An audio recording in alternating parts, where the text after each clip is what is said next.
Good afternoon. My name is Nicole Fernandez. I am the maternal and infant health project manager at Wayside Recovery Center. I would like to welcome you to our first series since our maternal infant health mini conference. And we have one of our favorite speakers who has continued to share some of her great work with us, Dr. Ananicia Williams. She is a doctor of social work. And she also holds her license with a master's of social work. Our conversation today is around her sharing some of her work as a leader of the Mammology Maternal Wellness Club. She is the founder and clinical therapist for that. And I also want to share that just together, even in conversation with her when we were thinking about this topic, Dr. Williams brought this forward and saying, Nicole, this is a really important topic. I'd love to work with you more in centering women, right, and families or birthing people and the importance of maternal mental health. And so that's how we got here. And I appreciate that collaborative work. And so I'd just like to share a little bit with you about her bio and to learn a little bit more about who she is. Dr. Ananicia Williams is a licensed clinical social worker. She is certified in perinatal mental health practitioner, birth justice advocate. She is a consultant, professor, and continuing education trainer and visionary that leads the Mammology Maternal Wellness LLC in the Louisville metro area. She's a committed change agent of community care, mental health, social justice, dedicated to treating individuals, groups, and families within maternal and child health, social justice. She is also dedicated to treating, I'm sorry, I lost my place there. She values educating birthing communities of their prenatal and birthing rights due to the disproportionate rates in maternal child health care affecting BIPOC groups at alarming rates. And so that's what brings us here this morning. So without further ado, I'd like to introduce you to Dr. Ananicia Williams. Welcome, everyone. Thank you so much, Nicole. And before we begin, I just want to share, I do not have anything to disclose in regards to this presentation that we are about to move forward and do. It is a great pleasure to present on this topic. Oftentimes, when we're thinking about the postpartum stage, we can recognize that in healthcare as that fourth trimester that is oftentimes not recognized or invested in enough in regards to birthing bodies and families. And so I'm going to share with you some different things in regards to what we're seeing in the research, what we're seeing as well in the individuals and families that I serve. And then what are some things that you can do or you can share with birthing families, those who are parenting, to really assist and support them in moving forward in their parenting journey. So a couple of goals that we have during our time together is really thinking about this postpartum stage. And so if you're not familiar with postnatal depletion, I am going to share with you a little bit about that, about a researcher in Australia, Dr. Oscar, which is really something that if we begin to zone in on what that looks like for birthing individuals, especially in that postpartum stage, I think that there are some ways that we can really begin to support with services and also resources. The other thing that I want to connect with you all today is how your childhood is a reflection of your parenting. And so I'm going to touch a little bit on our childhood stories, messages about mothering and fathering. What are these stages of parent development? And then also, I want to talk about parental pressure that is also contributing to this postpartum stage where you may see individuals feeling overwhelmed, exhausted. And so going to give you some tools to walk away with, some acronyms that I've came up with that I share with the families that I serve as well. So something we must recognize in this postpartum stage is that Childhood birth is very life altering in that it has long-term impacts on how we parent, but then also not only those birthing individuals, but the children in our society. And so I want you to think about the postpartum stage, again, as I said, is that fourth trimester. And then I want to break it down for you into phases. And so when we're thinking about that postpartum stage, typically in the United States, they recognize postpartum stage as upon birth, and then up until the newborn is about 6 to 8 weeks. What has changed in the last couple of years is through the American Rescue Plan Act of 2021, we have seen some shift in policy where they have been wanting to extend the Medicaid services and support in regards to that postpartum coverage up to 12 months.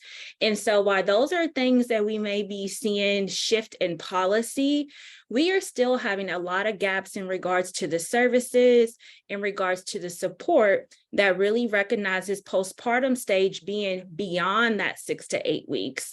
And I would even say it's forever, because as an individual who is parenting and raising children, it's a commitment that you make all the way from that newborn stage into that adulthood stage of the children. And so when we're thinking about that initial and also acute phase, those are the first few hours after childbirth. And it's really important to note that during this stage, it's rapid change to that birthing individual's body.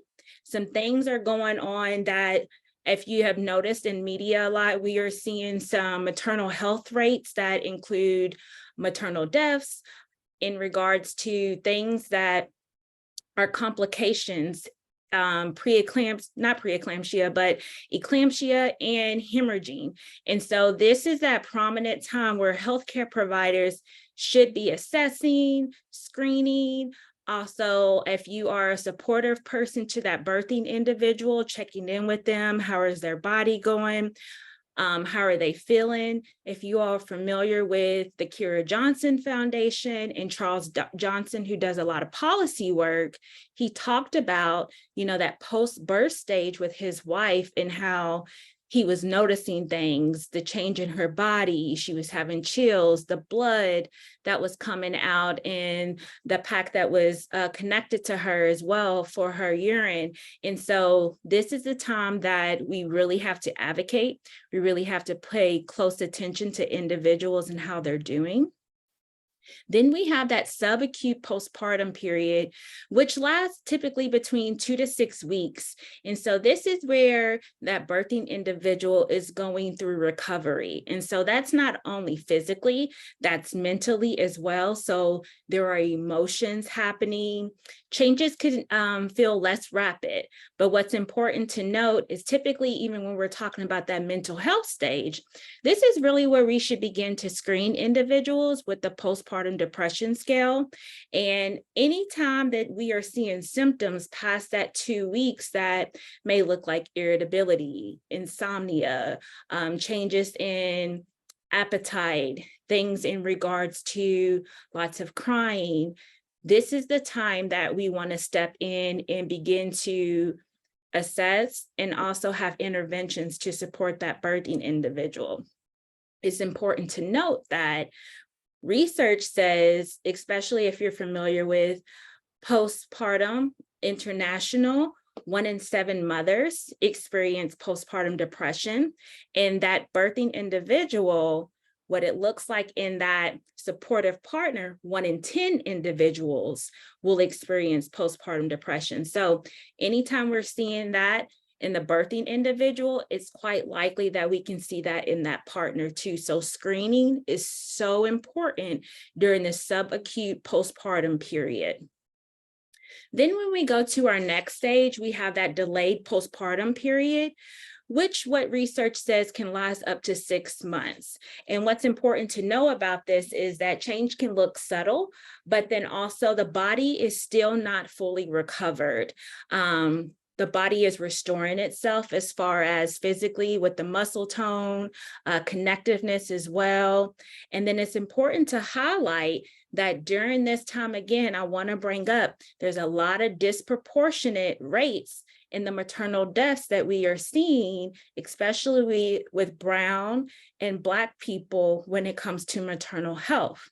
Why it's so important to really zone in on the postpartum period is we really have to support the parents and hold them, because when we do that, we're also supporting the babies too. So while we look at the research differently when it looks at maternal deaths and when it looks at also infant mortality, we also need to consider there is some possibilities that there's some correlation going on too, in regards to if that parent had high stress levels during pregnancy, during the postpartum stage, how could that impact infant mortality occurring, or things going on with that birthing individual being able to show up fully in that parenting stage.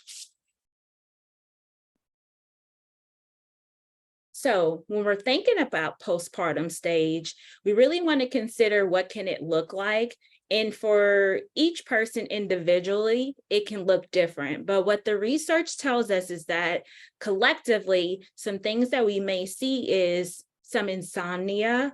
We also may see hypervigilance, which is really about that individual feeling as if something is coming, something is happening. So if you've ever seen mom or dad always feel worried about, what if I leave the baby in the crib and something happens, or feeling afraid to sit the baby down, or feeling afraid to be away from the baby, that's contributing to that hypervigilance of I'm on alert. I'm feeling like I can't really calm myself down and be present because I'm constantly worried about what could happen. Oftentimes, we also see fatigue.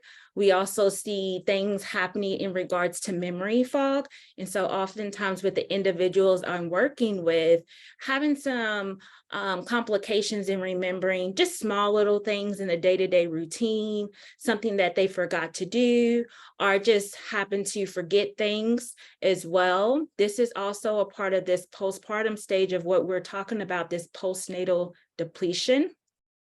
And this is also being contributed to a lot of hormonal shifts is happening. And so once that individual gives birth, we oftentimes see the crash in the hormones where that body is trying to regroup, as now that the baby is outside of the body and the body is trying to heal. So when you think about postnatal depletion, I want you to think about is that physical and mental deterioration caused not just by the process of giving birth and breastfeeding, but by the stresses and strains of modern parenthood. So when we think about, we're currently living in environments where a lot of things are happening, not only in our communities, there may be violence in the community. There may be a lack of resources where that parent is experiencing, how do I feed my baby? How do I pay my bills on a day-to-day? We even think about the support that is lacking for parents, so parental leave. And so I just had my baby, but I have to return back to work in 2 to 3 weeks. Remember, that body is still healing. The mind is still healing. That could put a lot of pressure on parents as well. And so the research that Dr. Oscar has contributed is really highlighting this postnatal depletion and really allowing individuals to understand that this is the time where we have to give grace, not only to those birthing individuals, but also looking at what are those supports we can put in place. Something that's really important to also consider when we're thinking about this mental aspect of the postpartum stage is what the research says is the mom's brain is shrinking on average by 5% in that prenatal period to really support the growth of the baby. And so if the mom's brain is shrinking to support the baby, think about how once given birth, it's going to have to take time to heal back. But what's beautiful about the brain shrinkage is that is to help with those maternal instincts, but it also could be impacted if we do a history of that individual, if some things have happened in regards to trauma, that could also impact that individual as well in how they navigate the parenting space. I'm sorry, let me go back. What's important to also know about this stage is how it impacts individuals is very multifactorial. And so that means that based off of different components of that individual, race, gender, sexuality, a lot of the isms, disability, that could impact how that postnatal depletion looks like for them as they're navigating society. As you all may know in society, there's a lack of support that we provide to parents in regards to that mental and physical support. And so rest is so important during this stage. And what also Dr. Oscar has also highlighted is that it can take up to 10 years for the birthing individual to actually begin to heal when it comes to post-birth. And so this research has been done in Australia, but what's important to note is that when we think about relating it back to the United States, there's some gaps in the research to also see that this is something that impacts Americans. But if we think about post-pandemic, if we think about some of the environmental factors that are also contributing as well, these are the things that is important to know when we are really trying to shift policy, because policy impacts service deliverables too. So this is a quote that I really wanted to highlight for you all as well on this call, is that when we think about those birthing individuals and parents, I want you all to think about this quote that Bell Hooks said, is that we learn about love in childhood, whether our homes are happy or troubled, our families functional or dysfunctional. It's the original school of love.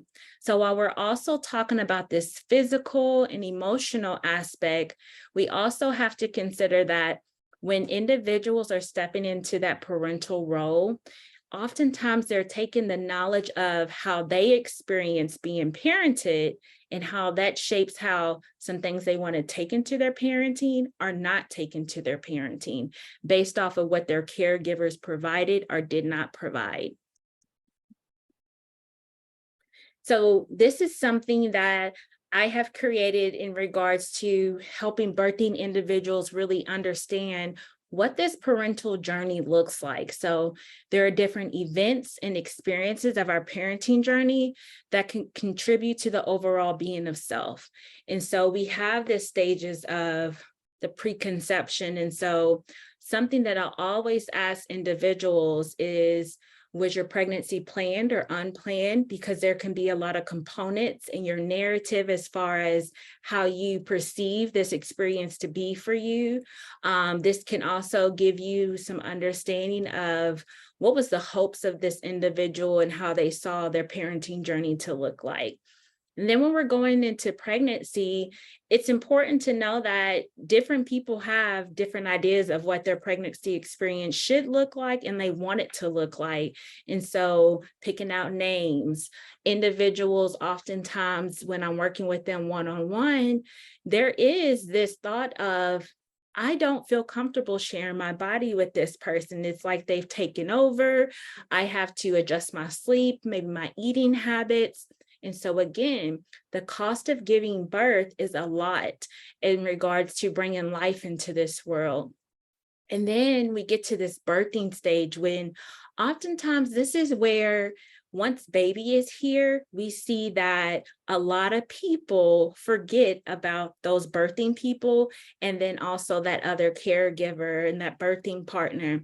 And so we oftentimes see, even in the hospital setting, once baby is born, most of the attention goes there. A lot of attention is disregarded in regards to how that birthing individual is doing. Even when we think about when they leave the hospital, within 2 days, that baby is seeing a provider, but it takes up to 6 weeks for that birthing individual to be seen. And so it's important that we highlight this because there are things that we have to put in place to ensure just as much support we put into that baby, we have to put into that birthing individual too, to hold the whole family, to have better outcomes. And then we go into this postpartum stage is a lot of questions can arise about what do I do with this little human? Maybe I don't understand what they need because they can't talk.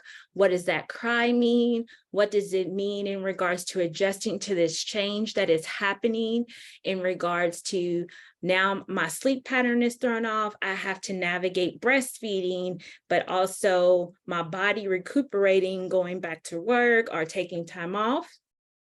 Oftentimes we see that this is a stage of feeling lost and grief because of what my life used to be like, now adjusting to what my life is now.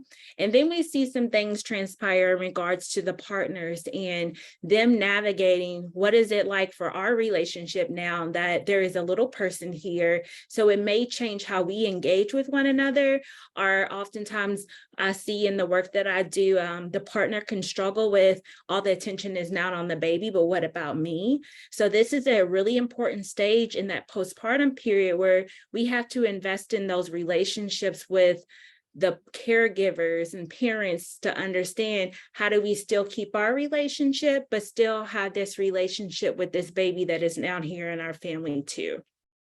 Things that come up once that 1 year post is we think about oftentimes this is a celebratory moment because baby's turning 1, but then also it can be a relief that baby has developed some new stages of development, a little bit more independence, but we're still adjusting to figure out the needs of not only baby, but us as the birthing parent too. And so this is a time where it's so important to be really present versus preparation. Oftentimes when I'm working with parents, they get so invested in, I have to do X, Y, and Z to ensure that my child has this, and they really miss out on those prominent moments of what's just happening now. What is happening to my body and my mind right now so I can be fully present. Something to consider when we're thinking about the postpartum stage, which is really why I say it is forever, is just like baby, child goes through developmental stages. You have to consider the parent is also going through developmental stages too. And so what we begin to see is parents are cycling through not only the time of being a parent, but cycling through revisiting what it's like for that child to go through these different stages. And so early childhood, middle adolescence, early adulthood, and middle adulthood. This is important for birthing individuals to really do their work as far as emotional and mental, because what can happen sometimes is now as I'm raising this child, I can be triggered based off of some of my past experiences in childhood and how I was parenting can bring up some things that is coming up in how I parent, or it can make me disengage. And so what's so important was when people invest in doing their work, call it shadow work, especially through their childhood, it can make them aware. So then they know how to navigate and approach this developmental stage over time. This is a lifetime commitment when it comes to parenting, but it's a great investment that is needed for individuals to really navigate parenting and have that support as well. So when we're thinking about parenting, and as I say, it's a lifetime commitment where individuals have to invest and be intentional. It's a process. And so I've broken this down into an acronym of PAUSE. So process means I'm going to check in with myself. What is happening? You really want to assess what's going on in the current situation with yourself. And then you want to analyze, which is the A in pause. And so what am I feeling? Oftentimes, individuals can tell you a thought that they're having, but they may struggle to identify what I'm actually feeling. So am I sad? Am I depressed? Am I overwhelmed? Is this something that is feeling where it's impactful to me that I feel disoriented or I feel disconnected? Because that can happen in parenting as well. And then the U is for understand. So what is my feeling connected to? And so when we're thinking about our feelings, oftentimes feelings are connected to thoughts, which is so important to check in with ourselves, with our feelings and thoughts, because it leads to behavior. And so when we think about parenting, we want to really slow down and check in with ourselves, because how we behave and show up in parenting is oftentimes not recognized because parents begin to suppress. But the more you are aware of yourself, the better you can navigate this parent journey. And then S is for self, of course. Oftentimes in society, once individuals become parents, we hear society think about, well, you're a parent first, invest in that child, put all your energy in that. But I'm here to tell you, it's so important to invest in yourself first, because you can't pour from an empty cup. So asking yourself, what do I need? If I need rest, if I need to eat, if I need to just step away for a second, I need to identify those things first before I can ask for what I need, identify a resource. And really, that is how I check in with my village. So whether that's your partner, whether that's another family member, whether that's your friends or network, knowing what you need helps you communicate better so you can get your needs met. And then we go into the last stages with, we explore, what options do I have? So this is important for parents, whether they are together, co-parenting, single parenting. This is where it's going to look different based off of where you are, but navigating that and identifying that so you know how to say, if I'm a single parent, is there a community supportive resource that I may need to tap into and utilize? If I have my partner, is that an option where I have to communicate to them that, hey, I need to take a step back and I need you to step in and step up? Or when I have to reach into my village because I need more support, this is the opportunity for you to explore, give yourself grace, because parenting is truly day by day, learning as you go, especially as changes are occurring. Something else I will highlight is this parenting pride. Oftentimes with individuals that are in this parenting journey, it can be really hard because of our ego to admit that I don't know everything, I need support, I may need some help. And so what Dr. Laura Markham has shared, and I love this quote, is the more you care for yourself with compassion, the more love and compassion you have for your child. So parenting starts with you, and you are modeling that for your children as well. And so oftentimes we'll hear parents have this parent guilt, but this is a way to remind you of, again, I can't pour from an empty cup. So if I take this investment into myself, this is overall going to be for the benefit, not only for me, but my family as well.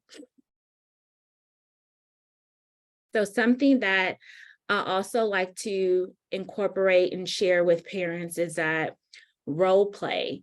This is so important when we think about, we have to participate in self-reflection so we become aware of who we are, so that we can actually show up as our true, authentic self. And so when I work with parents, I oftentimes will take them through a process of, how do you actually show up? Is it possible that when we think about this postnatal depletion, you're exhausted due to the roles you play in your community, in your family, maybe in your professional space, because you are constantly shrinking yourself? And so this is an example of individuals to really assess, where am I giving all my energy to? So is it parenting? Is it that professional? Is it to my partner? And then is it to another person or myself? And what this helps us do is, another acronym that I've come up with as well that I like to integrate with working with parents is reframe, redefine, and reclaim. So when I am thinking about how I see myself navigating the space of parenting, if I'm having some negative thoughts in how I feel as I'm doing, especially when we think about new parents, or we think about parents, especially post, when we think about COVID, adjustment to this new experience, I may have to take that thought that I have and say, I'm not a good enough mom, I'm not a good enough dad, and reframe it to, I am taking on new challenges that I'm learning about myself and how I parent. So it's still that we're able to identify some things are going on, some challenges, but it's really looking more so at that solution based to help that individual work through that. And then redefining is so important too, because societal pressures from networks, family members, or even from what we perceive parenting to look like based off our own experiences, is something we have to be aware as parents, and then also tell parents is, you have the ability to redefine what parenting looks like for you and your family. Just because another family is doing one thing, that may not work for you. So this is why it's so important to really check in those needs and utilize that pause that I recently showed you, because this is the way that you center yourself in your parenting journey. And then we get to this step of reclaiming. So this is really where you set that affirmation for yourself and you set that mission for what that looks like in your parenting journey. For professionals on this call, this is something that you can integrate with the families that you are serving, because it can take a lot of work to unlearn what you know and to move and shift into this type of space as well. And so to help with individuals do that, I've thought about creating a parent playbook that parents can utilize so they have a plan that works for them and their family. So creating a mission. When we think about businesses typically create a mission that whatever services, whatever that they are offering to the community or within spaces, the mission is going to drive what we do. So when it comes to parenting, create a mission that drives how you parent and what you do. And know that the mission can be updated and shifted and changed. So checking in with both parents, checking in with children, especially as children get older, you can then also include them in the mission. Doesn't necessarily mean that you will change it, but being able to invite them in to feel a part of, you're absolutely building up not only rapport, but you're connecting, and you're also creating a space where there's openness and there's opportunities where we welcome change. We also welcome times where I can admit as a parent, I didn't get it right, but what can I do better to support you? So that's where we move into stretching in your role as a parent, that as I develop more, my child develops more, we may have to shift and move in our playbook and how we both show up or adjust. And then what's so important about being a parent is finding time to play. And so playing includes either with your children, or playing includes, I have to have individual time to play, go out of this role of parenting to really expand upon what I like, what I know about myself, because oftentimes when I'm working with parents and I say, tell me a little bit about yourself or give me some identities, it always goes back to that primary of being a parent. But who else are you? What else do you have that makes you you? And so finding ways to figure out who you are, especially in this postpartum stage of, I'm not just a parent. This is where we think about our identity. This is where we consider, I have to be someone else outside of parenting, because if we think about it, one day these little babies grow up and become adults and they leave our homes one day. And so who are you without that? So as we continue to think about this postpartum stage, it's really thinking about how can we cope too. So some ways that you can continue to do your work, or you can encourage parents to do their work, is check in. And so, like I said, checking in with yourself, self-reflection, asking these questions. The other thing that's important is checking out. So when I am very overwhelmed, when I need a moment, do you give yourself permission to take some time away from parenting?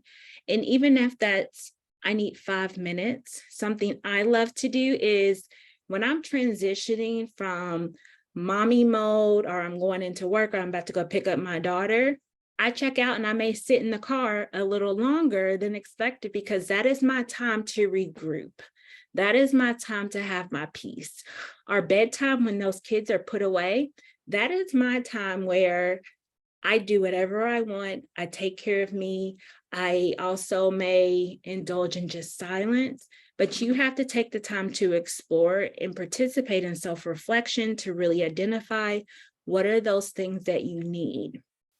And then the last two things is mommy monologues and daddy dialogues. So what this is about is allowing mothers, allowing fathers to have space to storytell, to talk about their experiences, about what it's like to parent. These are spaces that you can create amongst your friends. These are spaces that you can create on social media outlets. Oftentimes we see mom groups, dad groups. This is something that where you can take initiative and say, I need a space just to see how other people are doing, or I need a space to feel validated, heard, seen. And what this allows you to do is create your own narrative and what your parenting journey looks like. And so as we're wrapping up, this is an opportunity where I am going to allow you all to ask questions. But before we do that, I do want to let you all know that a part 2 is coming soon. So it's a continuation of Postpartum is Forever. And that is going to be connecting my mind and body to the journey of parenting. And that will take place on August 30th, 2023 at 12 p.m. Central Time. Thank you so much. Oh, wow. Um, Again, this is another session where I feel like I've learned more things, even though I felt like I had a foundation of understanding. So I appreciate you, Dr. Williams, in this conversation. Postpartum is forever. I think that the title and all that you've shared this afternoon, centering my mind for the journey of parenting, is just really, for me, I feel like a shift happened in this conversation, right? That I really am tuning more into the time period of postpartum. And I know that in community, we're doing more about talking about this fourth trimester and making sure that we are giving it, I don't know, the attention that it's due, the critical nature of it, and understanding just how we really need to raise awareness, and also the standard of care, the quality of care, and in that transition. So I want to welcome everyone. You should be able to use the chat. We have a small group, so I'm going to try to let folks speak. So I'm going to go through and say allow to speak if you'd like to. If not, you're welcome to put your question in the chat. I know I took some notes. I hope you did too. So I'm looking forward to our dialogue for the next about 10 or 12 minutes. So I'm going to go through and allow you to talk if you'd like to uh, share a question or comment.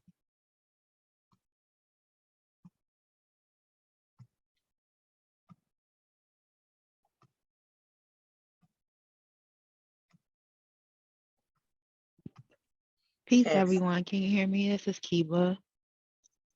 Hi, how's everyone doing today? I came on this morning. I actually saw this from another doula who put it on her LinkedIn. I saw it this morning. Said, let me stop in and see what the webinar was about.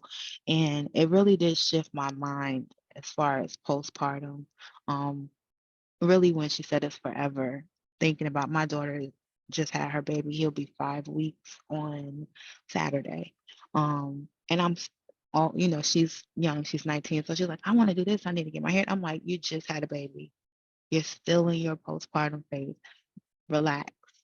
Hair's going to get done, outfits, gym, all of that is going to happen. But, you know, realizing as the times change too and the generations change, how quickly the younger generation wants to be back out doing all the things that they were doing before, not really understanding how important this time is for your body to rest and heal and rejuvenate. So just thinking about the fact that she said it's forever and how many changes you go through as you have your child, that was really big because I was a young mom. And as she was talking, I really went back to the fact of how much growth I had to do while my children were growing. And it really makes a lot of sense when you think about it. Like the postpartum period does last a lot longer than that 6 months that they attempt to give you. So I just wanted to say to Dr. Williams, thank you very much because it really did help change the mindset of how I look at the postpartum period and how I'll approach being a postpartum doula from here on out as well. Thank Thank you. you. Thank you, Kiba. I appreciate you sharing that because doulas are so important to this work as well. And so it's even my hope that when you're thinking about even supporting your daughter and those individuals, but really when we think about doulas and some of the policy that we're trying to ensure that doulas are recognized, services are accessible, taking some of this information too, if you can talk to those legislators and really tell those stories of what this postpartum stage is and why you matter in this work too. So that is something that I think we all need to begin to do, especially with legislation to support the work that we do in maternal and child health. Thank you, thank you. And I just wanted to say one more thing too, because I realized when she was in the hospital for 8 days, um, and it wasn't until after she had the baby that I was when everything kicked in and you saw how much help she really needed still in the hospital. She didn't want to breastfeed because she was exhausted and she wasn't eating. She was incontinent. She had lost a lot of blood. She just that the trauma that sometimes happens after postpartum we never really think about. So yeah, even advocating for longer than 6 weeks postpartum for moms to go back to work, there is a lot of work to be done, and I'm grateful to be my baby steps in the beginning of the journey, but I'm grateful to be here. Thank you. Sarah had a comment in the chat saying that she loved that you included the importance of screening partners for mental health symptoms also in postpartum. I thought that was a powerful statement as well. And again, including partners and including family members and however people show up in their kinship relationships, right? Supporting that birthing person, individual, or mom. I see Kamaya has her hand up. Kamaya, you should be able to unmute if you'd like. Thank you. Good afternoon, ladies. Sister Kiba, thank you for sharing that story.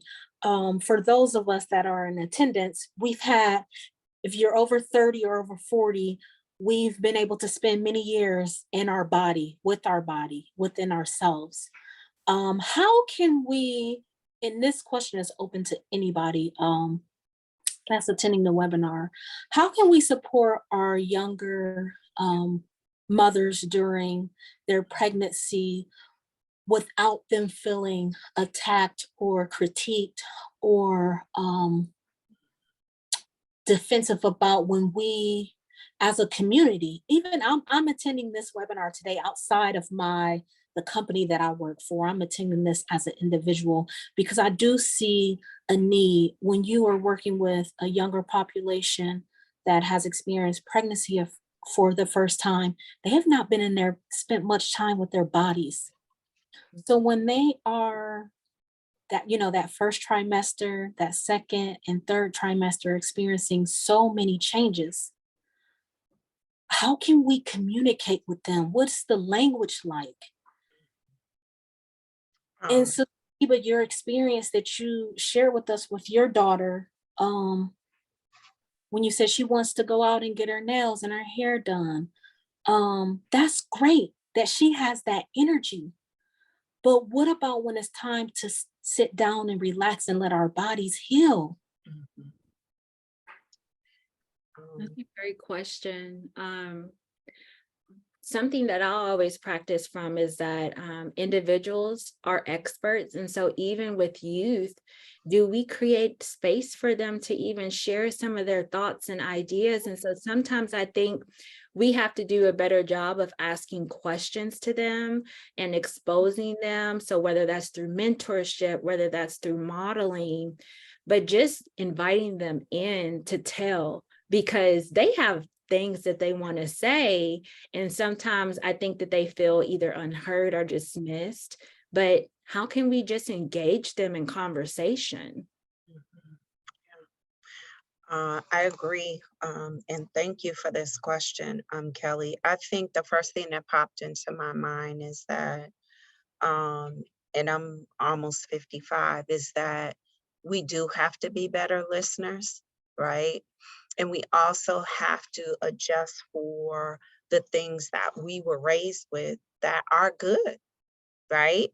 And I mean, adjusting that, even if we're sharing that wisdom with them, that they're able to receive it, like you said, not as a critique and judgment, but here's how you should take care of your body, or here's the reasons why we do what we do. And I'll just give a couple examples. For instance, when I had my first daughter, it was my college professor who was like my mom, who said, my mom was living in Minnesota at the time, I was in Boston, and she didn't allow me to return to church until my daughter Jasmine was 3 months. She said that you cannot you do not need to bring that baby out around that many people. And even though I was already protective at home, I didn't allow visitors, unless they were very close family members, to come to my home and even visit my daughter until she was after 3 months. And it wasn't that I was afraid or coming from a place of nervousness, but I did want that bonding time, that sacred time. And also, Jasmine had all her immunizations, and we know her immune system is building.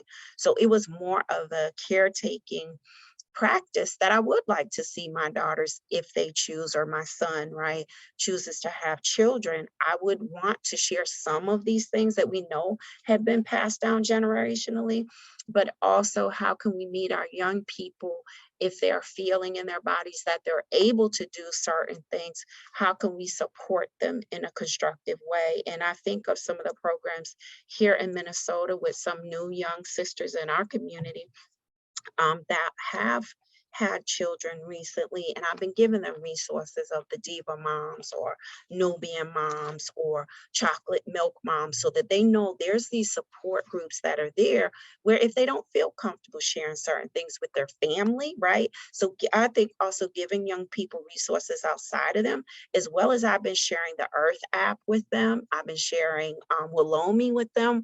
So I'm sharing them with different things that they connect with digitally, physically, and community based. There was a comment here. I need to go back to Christy said, she has no question, but she appreciated the information given and how much respect is given to this discussion to what birth mothers and partners journey through.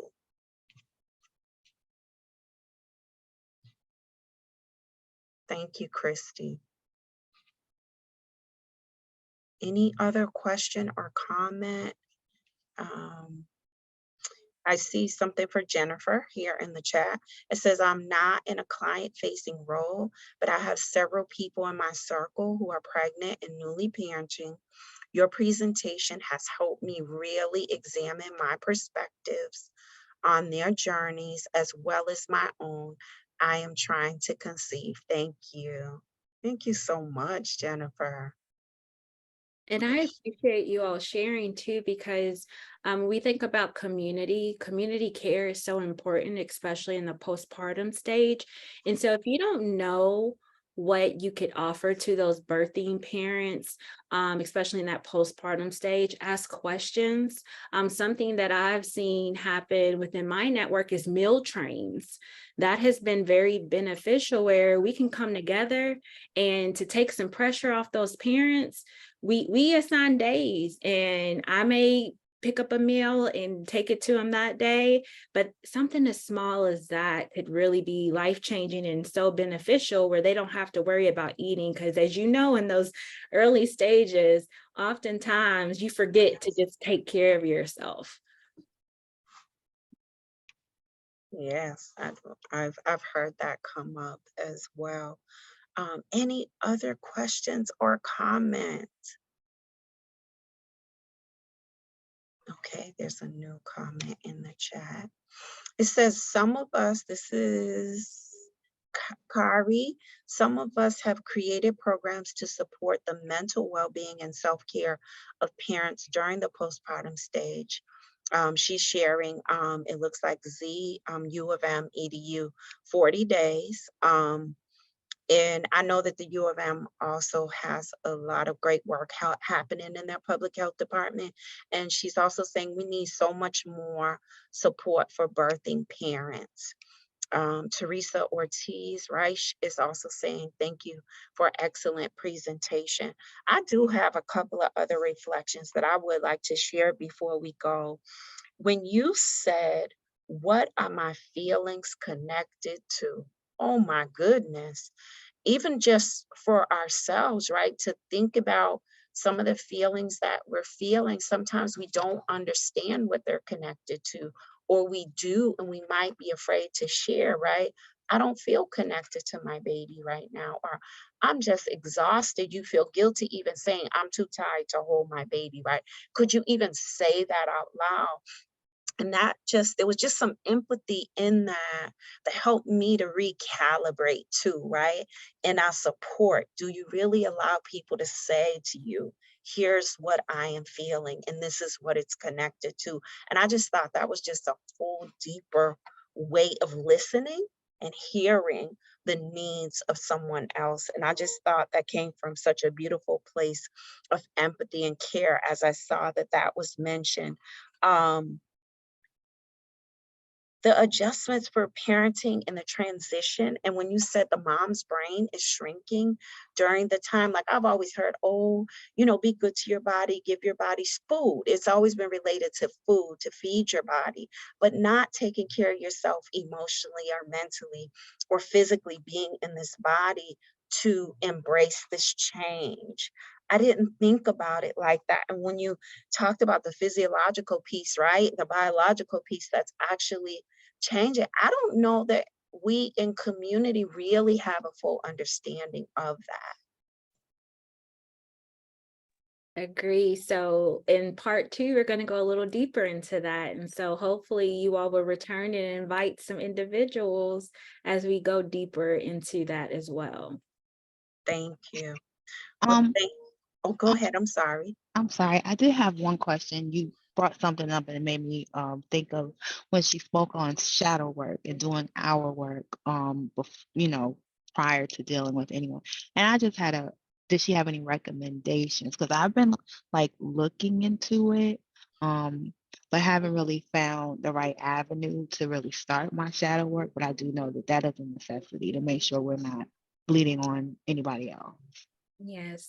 So I'm always going to encourage you, whenever you do shadow work, if you can identify a therapist, a coach, someone to support you through that, because there's going to be times where it exhausts you. It brings up a lot of feelings, not only just mentally, but in your body as well. And so even in doing that work, there may be times where you need a massage to release what your body is storing. And so first, get some support as you work through that.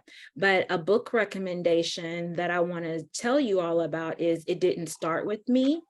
And that book really goes through the mental aspect, but also that generational aspect. And it has guided questions in there that allows you to reflect. And so one part that I do when I'm working with individuals in therapy is, do you know the history of your family? So like your parents, Did they have complicated birth with you? Have they ever had pregnancy loss with you? Oftentimes the stuff that we're carrying did not begin with us, and it goes back to generations. And so we need to assess our family history too. Those are some things to start with. And then if you want to reach out and email me as well, I'll put it in the chat and I can give some other recommendations too.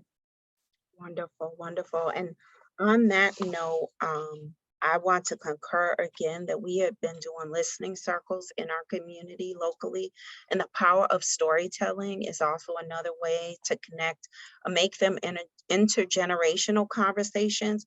But also doing this work made me aware that the younger generation of family members do not know the birthing stories. They might not really know all of theirs or the family history. And that's something to when you're having those family gatherings or to, in a baby shower, or however your family traditions are welcoming a child or supporting a family member who is bringing forth life to really encircle around them with that support. It is 12:59. I want to thank the Minnesota Department of Human Services and SAMHSA. This session is fully funded by the State Opioid Response 2 grant. I thank Dr. Williams for her expertise. It is always a pleasure and a joy. And I don't know about you, but I am so looking forward to the part 2 session. And again, as always, we thank every attendee for your time and attention. There will be CEUs offered for this, and you will be able to receive a certificate for that registration. I know I was a little rusty starting off this session, please forgive me. But if there's anything that I forgot, or like Dr. Williams said, she would share her information in the chat, please make sure you grab that before you leave. And I wish everyone an awesome afternoon. Take care and be well.